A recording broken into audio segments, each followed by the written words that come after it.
মেয়ে বাবার বাড়ি সব থেকে সুন্দর থাকে, কারণ বাবার বাড়ি থেকে কখনো চিন্তাই করতে হয় না যে রাতের পর দিন আসলে তাকে কী কী কাজ করতে হবে।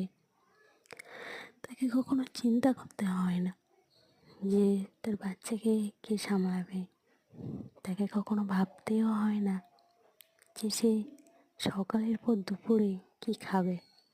কিন্তু তাই তখন সেই মেয়েটি সব থেকে সুন্দরী থাকে।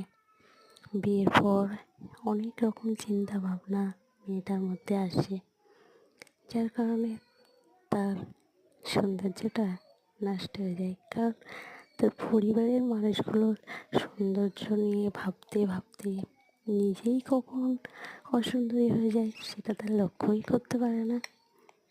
যদি মেয়েটার স্বামী হয় কেয়ারি, তাহলে মেয়েটা হয় অনেক সুন্দরী।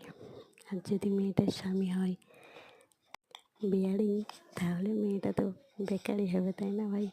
তাই অন্য মেয়ের দিকে নজর না দিয়ে বউকে সুন্দরী করো।